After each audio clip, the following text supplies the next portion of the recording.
to I Am Refocused Radio with your host, Shamaya Reed. This show is designed to inspire you to live your purpose and regain your focus. And now, here's your host, Shamaya Reed. Hey, welcome to I Am Refocused Radio. Man, we are here once again. And man, today we have another awesome show lined up for y'all. Today we're going to talk to our special guest, Daniel Moody. He is a creative coach and songwriter. He is on a mission to reignite the creative flames and help us all appreciate a whole world of creativity. And he's going to tell us about his career. But first and foremost, I want to welcome Daniel to the show. Say, hey, man, how you doing? I'm doing great. Thank you so much for having me. Yeah, man, I know I had a short introduction, but I want you the honors to tell us about you and your career, because you're not just in the music space. You're also a photographer, a yoga teacher, and performer. So with that said, tell us a little bit how you got into your music career. Thank you very much. Yeah, I've been all over the spectrum. Come from a family of creatives, grew up trying just about everything under the sun. I love art. I love creating. I love the process of letting things come through, whether that's visually, auditory, whether that's a performance, a totally embodied character in acting or singing on stage. The process of being lit up by creativity has just totally enamored me. Much to my chagrin, trying to be, academic in school or trying to be a professional, I always had to find some edge that allowed me to be creative in the process, or I got completely bored or soul dead, as I would put it, about 6 months into any occupation that didn't fully utilize some sort of creative skill. So I come from a family of musicians and performers. My brother was a Grammy Award-winning songwriter and producer. And so I grew up believing that it was entirely possible to make it in the music industry, however foolish that may have been. But it took me down a long rabbit hole of writing for other people, doing custom licensing. And eventually I let go of all that, started a career as a photographer, which actually was following my father's footsteps. And then music just never let me go. I continued writing. More and more, the music became my own. I was allowed to essentially write from a genuine, authentic place once I had let go of any expectations of trying to make money with it or trying to make a career out of it. And thus it sort of made its way back into my life, more on a local sphere. And then also in the coaching world, during the 2020 breakdown of everything, I, like the rest of the world, got to go through my own identity crisis and ask what I was doing with my life. And there was this essentially the role of any student. Eventually they have to become a teacher in order to pass through a certain level. So I started turning around and giving my gift of encouragement. I really have a genuine held belief that every single one of us has a creative divine spark within us that should come fully into this world.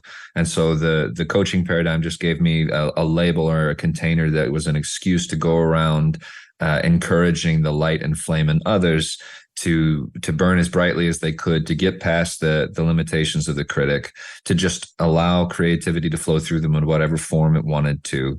And thus I get to not only during the day create fun and interesting visual storytelling through photo and video, but during the night I usually am either playing a performance or I'm hosting something called Dad Jam, where I'm getting dads together so that they can pretend they have a garage band again, and they're basically just getting to explore and improvise and getting past the limitations and getting back to what they love. So that's in a nutshell what I do with my days.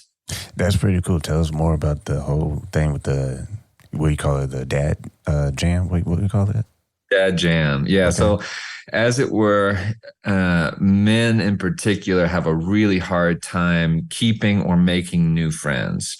So as we get older and we get out of high school or college or job, or we move or we go into parenthood, especially going through that threshold, we lose access and time and freedom to old, easily accessible friendships. And so we go through this transformation. And a lot of times, like myself and like most dads that I've known, they don't have their old friends anymore. They never have time for doing fun and leisure activities. The few men that do manage to maintain their friends, they're rare and far in between.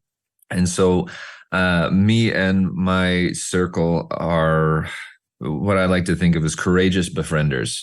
So like a dad will usually be with their kids at a park, and there's other dads kind of like a satellite alone watching their kids play. And my impetus is to just go up to them and start a conversation and start playing with the kids and start getting actually back into the enjoyment of fatherhood. And I take that all the way to, my love for music is I'd say like at least 6 or 7 out of 10 guys that I meet used to play some sort of instrument, used to be in a garage band, or love music enough that they've always had this longing or burning to play an instrument. So a culmination of those things is to bring dads together out of their isolation bubbles at home, and get them with an instrument back in their hands so they can just totally play in a nonverbal space, unless they're on the mic, which occasionally some of them are brave enough, or they love it enough, or they have experience doing it.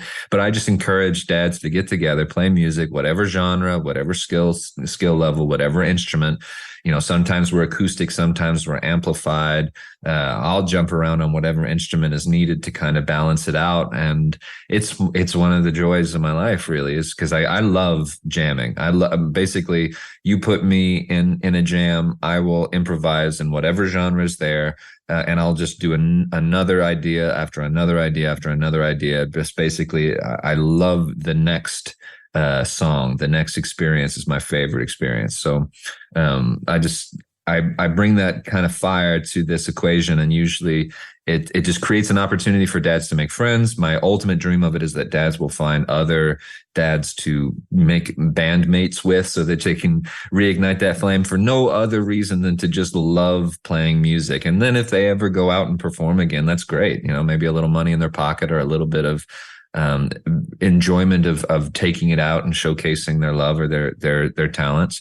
But ultimately, just the love of making noise, that's I feel like is the common denominator of all musicians, is that there's something about sound, vibration rolling through your fingers, rolling through your voice, that is so satiating to part of the soul that I encourage anybody to get back into it. And so I created this container called Dad Jam, where it's just dads get together, play music.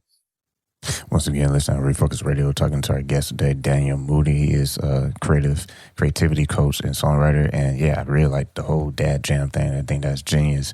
And you're helping them deepen relationships and build community. So how have you seen guys just be like, yo, like, this is really helping me right now? And what's some of the things they've been telling you as far as feedback? Well, one of my favorite things to hear at the end of a dad jam is, I could do this for the rest of my life. that was a quote from the last time we got together, is they just don't want to stop. It scratches an itch of something that they're never really getting, a part of themselves that is never really getting fed anywhere else, to just have that sort of liberation to just totally play. It's actually the sign of a certain level of not only mastery, but also freedom to play. It's the optimal state of being. You talk about people in a flow state. Well, being in a play state is allowing yourself to just totally riff, to totally jump around wild and free. And that's extremely liberating to the spirit. So that's the kind of feedback that I often hear is, I could keep doing this, man. I just one more. When's the next one? And then in the more one-on-one type of coaching that I do specifically, well, I've done a lot of fatherhood coaching. I'm actually part of an organization called Fatherhood Unlocked. And this is deep interpersonal work. It's for men that are trying to unlock the restrictions that they had around their own fatherhood, from whatever legacy they inherited from their parents, or, whatever limitations they have. A lot of guys have a lot of issues with anger, a lot of issues with expressing themselves in a way that isn't angry. So if they're experiencing a great deal of resistance around play with their kids, a lot of times that comes up as stubbornness, as a sort of a freeze up.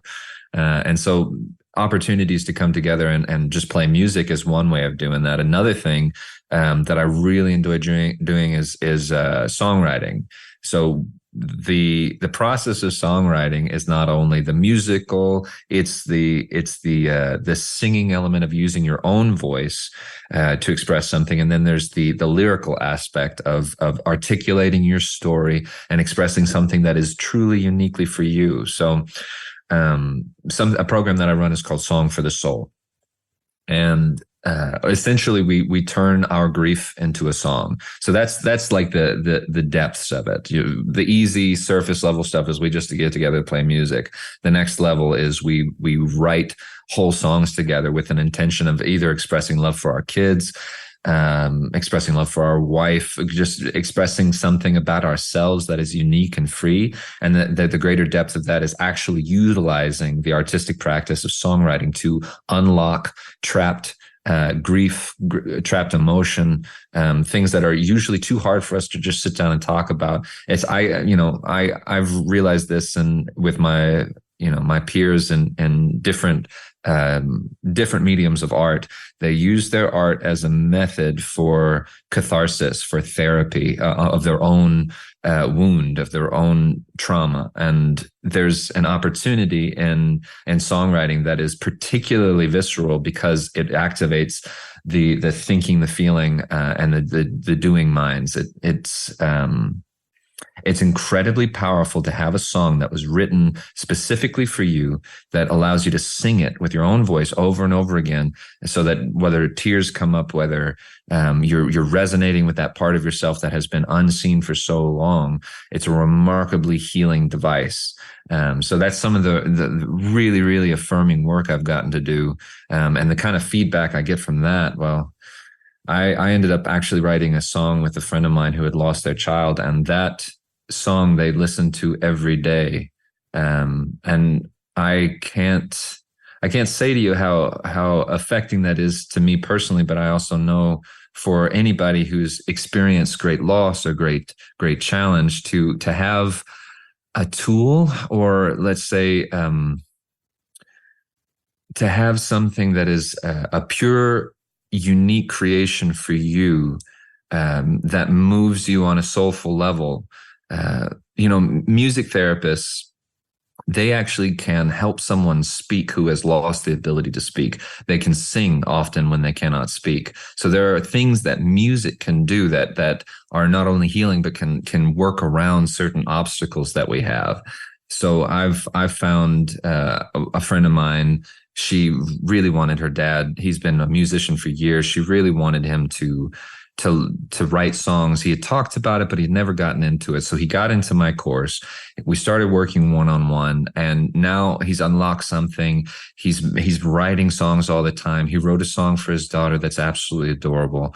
And the kind of healing that takes place for a person the first time he ever brought up a song about his mom, he couldn't sing it for me because tears would come every single time. And he would always apologize. He'd say, I'm sorry. I was like, no, that's exactly the point. The fact that those words are bringing up those feelings, that tears are coming up to the surface, is the work that we're after in the depths, and the greatest possible gift this kind of stuff can bring to us. The greatest gift that music or songwriting can bring to you is that it actually brings healing, catharsis, and transformation. So those are the stories that really resonate and give me, they really kindle my flame for this work.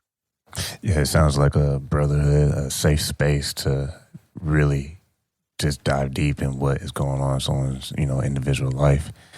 Also, when you are in these discussions, I feel like it's not just, the arts, but y'all end up probably talking about some heavy stuff. So how has that, the word spread out, like, man, like you got to do this dad jam because you're going to end up writing a whole book about your life, Well, Dad Jam, it's one of these things, the first time somebody hears about it, they kind of fall in love with the idea. But one of the things that's interesting about men in particular is it takes a long time for them to recognize that they need something, or for them to admit that this is something that I actually need or want, and then I'm going to actually act upon it and go do it. Usually they have to hear it 7 or 8 times before they act upon it. So it's one of those things it's slowly growing and it's slowly developing, but I think it immediately resonates in the hearts of everybody that listens to it. And it's true. I mean, there's a depth, I do music retreats, and we go out into a beautiful place like the Buffalo River in Northwest Arkansas, just some place out in the mountains next to some water. And that wilderness in and of itself has a healing power. It's a freeing, liberating power. You're not inside of a box. You're not in air conditioning. You're just out in the wild, out in your natural habitat. And then we have music around the fire, which seems to resonate and glow inside of you, pretty much adding years back to your life, allowing things to vibrate through you that remember themselves, that you remember that you're actually alive. That has its own catharsis. And then what I love is just the depth of the container allows for natural conversation that's unforced. A lot of times you hear of things like men's groups or men's coaching that there's an icky feeling around it because you're afraid of the forced nature of it, and a lot of the dialogue around it feels very therapeutic, and there may be some internal resistance around that. But fundamentally, if you just get into a group of mature men that are coming together for just genuine connection to themselves and to each other, there's an opportunity for natural conversation to take everyone to a depth. That in and of itself, the ritual of coming around the fire together, of playing music together, and of being honest and genuine as you are, it does a lot of the work of settling us into a place of trust. And then from there, there's a feeling of safety to just talk very vulnerably. And I and my cohort of guys, we just tend to, it's our personal culture to just be very vulnerable, to be very honest. And that's actually a place of strength for us. We lean into that vulnerability, and for me personally, it's been one of my greatest resources because I'm an artist. I draw from my own personal well of experience to be able to create something. So the more honest and vulnerable I am as an individual, the more access I have to the depths and to the great universality of my personal story. So when we bring that kind of depth into a conversation space around the fire, where there's already a deep intimacy, where there's already the play and there's already the collaboration of music, it naturally does a lot of the work and lets down the guard of resistance of, we're coming together to do, the work, quote unquote. And really the work is just being, it's just maturing. It's evolving. It's recognizing that you're both a masculine and a feminine. You're both a doer and a being. You have a whole spectrum of experience inside of yourself that we need to look inside and experience that if we're actually going to be a whole person that can act confidently with purpose in the world. So I just love this work. Once again, talking to Daniel Moody, a creativity coach and songwriter. And like we said earlier, he's on a mission to help people, specifically men, like just do what they need to do to live this life and live it in a great space and heal from where they need to heal from. I think that's a great concept you have, where you are creating a safe space for people, especially men, to be men. And it kind of feels like sometimes you look in this world that kind of lost that space, But for your experience, why is it so important for men to be, with other men, to kind of sharpen each other and to be, real, authentic? That's a great question. It seems to be universally understood amongst women when I talk about this. There may be like a cultural narrative that why should men get together, or just a question mark around that. Men's only spaces. It seems like it has this heritage of taboo because very realistically, it has been a lot of men's only spaces. But there is something that actually predates what I would consider the patriarchy. Back to matriarchal or patriarchal cultures, but at the time of the village is how far back this goes.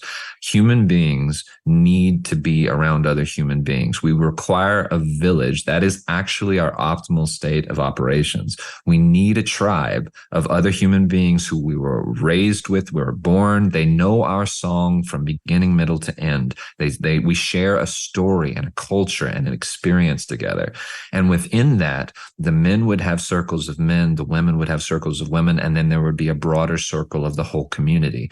The reason why men need each other is there is something unique that occurs. And I don't say this as some sort of theoretical space. This is an experienced knowledge that predates psychology, that predates our perspectives as far as concepts go. This is just something that men have always had an experience as the hunting tribe together, that would go out and be alone, and they would eventually, there's an initiation that occurs when a young man enters into the father's house. And this is very significant because the young man needs to first be held within the mother's house, where he is nurtured, where he is loved, where he learns how to love himself, where he learns how to be loving and soft and open and receptive. And then the transition into the father's house is to learn the other end of the spectrum, which is how to be fierce, how to be a warrior, how to hunt, how to push past your discomfort and to ask more from yourself than to just be comfortable, than to just be satiated. There's actually so much about the old practices of male initiation that called for the individual to experience hunger and thirst and nakedness out in the wilderness, so that genuine humility, like in the face of a huge storm, when you realize that the power of God or the power of the universe is so far beyond your control, there is a deep humility that strikes the nervous system that is the necessary physiological state one must be in order to learn something new. The student has to be receptive has to believe that the teacher knows more than them in order for them to be open enough to absorb new information, so that then they can go test it in the world and learn it through experience. So that the boy has to go into the father's house, into amongst a group of men who are hopefully mature, who are hopefully integrated and full beings that are not just hypermasculine, but also had full access to their own femininity, recognizing that you are both ends of the spectrum. Everything is yin and yang. But to deny the masculine its space is to basically deny the opportunity for the young man to find out what it means to be a warrior, and ultimately one day what it means to be a king. And to be a king is not to be a king of others, it's to be the king of the self. So if I do not have mastery over my own desires and my own calling for comfort, I am not going to be anything other than just a perpetual desire machine. I'm going to be chasing after this and running away from that. Never will I transcend all of those things in order to do something greater than just appease my own desires and my own need for satisfaction. So the father's house is a place to get humbled. And this is something that we experience with other men. There's a certain humility to it. And remarkably, there's this idea of the male mother, the man that can come into your life and show you the full strength of masculine self-approval, to be fully strong, to be fully assertive, to speak my own voice, to deny somebody else's argument, and to be in opposition, or to be assertive enough to be in dialogue with someone rather than just nodding your head and agreeing with whatever's being said to you, but to actually say, I actually see it from a different perspective, to be that level of confident in your own voice, to be assertive in the world, while at the same time, this elder or mentor can be a person who shows you that kind of strength while also having a heart for you, while holding you in a level of acceptance that allows you to accept yourself at a greater level. Because everybody who's been through teenagehood knows that you just have to go through this awkward experience of trying on being a human being in the world. When you're a child, you're not second guessing yourself, you're just playing. But then you enter into this level of adulthood where you're supposed to know everything, you're supposed to know who you are, you're supposed to know what this identity is and how it's supposed to interact in the world, when none of those things are obvious, and absolutely everything in life is learned through trial and error. So you get into a circle of other men who are going through this awkward transition phase together, and you level each other up, and you learn how to spar with each other in dialogue and spar physically. I can't express just how important it is to have another man to hug, another man to physically push against, another man to show you an appropriate place to put the full capacity of your strength. You know, I've one of my favorite activities is Brazilian Jiu-Jitsu, because I am testing my body against another body in a way that's not aiming to hurt each other, but in a way that is intending to exert my force over another. And that is a capacity within the human being that wants to be turned on, wants to be switched on, wants to be used. That is so satisfying that nothing else can come close to touching it. Just like playing music, there's nothing else that can totally fulfill the desire for playing music like playing music. So to fully embody the warrior, to spar with another person mentally or physically is absolutely required. And men need other men to do this, because if I go try to Brazilian Jiu-Jitsu roll with my wife, she's going to be like, Daniel, get off of me. I need to do something else. Right. It's not the right place for it. And also too, like sometimes she doesn't want to be argued with. She wants to be seen. She does want to know that I can spar with her intellectually, but she's not looking to be dominated in the same way another man will respect fully being dominated in dialogue by another man. Like I said, man, it sounds like a great brotherhood. Someone listening to this right now, guys listening to this right now, they're like, man, is he online? I mean, what can I get involved in this? Is he had this available, virtually, or is it only for, people in his local area? I mean, you have a website that we can give is danielhuntermoody.com, but how is this community set up for you? Like, are you allowing people virtually, or what's that look like? Yeah, great question. Yeah, I do have availability online. I have an online course called Be Creative Again. That's specifically for people that have, love music, want to get back into the process of songwriting. That's an online thing. I also I'm hosting an online open mic, which people can go to my website to read about, and that's essentially a space to come express yourself. Come sing a song that's an original, come use your voice and be connected in that way, and also kind of like work up your skills and your courage to sing in front of other people. And I do one-on-ones as well, one-on-one coaching for the deep interpersonal work, the songwriting, and like I said, Song for the Soul, which is I do that one-on-one, but also in a group format. And then finally, I host seasonal music retreats. So that's in Arkansas. Anybody can come to that. Anybody's more than welcome. So the opportunities are there. You can just check out my website to see what's available. But honestly, anybody that's interested, and I'm participating in like an online group or coming to a retreat, please reach out, either email me or let's have a phone call, because anybody that's basically lit up by what I'm talking about, I want to connect with. That's the beauty and fire of this work for me, is just whether now is the time, whether, which one of these containers is the right thing for you is second to just let's connect. And see what's low-hanging fruit in your life to just be just to brighten your flame a little bit, to add a little bit more creativity into your life. What's some opportunities right there in your environment for you to cultivate more space like this in your life? Because that's what I want to encourage, is people out there who have the desire, the will that are lit up by this idea, by being connected to themselves and being fully expressive as they are, seeing that as a value in the world. It really does ripple out. I can't tell you how invaluable it is to me to have the groups that I have, that I run, but also that I'm a part of peers that feed and nourish these parts of my soul. So don't hesitate to reach out, set up a call with me. I'm always happy to talk to another kindred soul out there. Once again, talking to Daniel Moody here on I Am Refocused Radio. You can also follow him on Instagram, Daniel Hunter Moody, and I suggest you just shoot him a message, because I think you probably gonna get a lot of guys be like, yo, like, I needed this like a long time ago. Like, I should have been doing this a long time. Like, what you're doing sounds cool. Like, I mean, you hear a lot of this going on like in churches and stuff, but like I said earlier, we live in a world today where it's not really advertised a lot. I mean, it's basically like scroll, scroll, scroll, and go to sleep.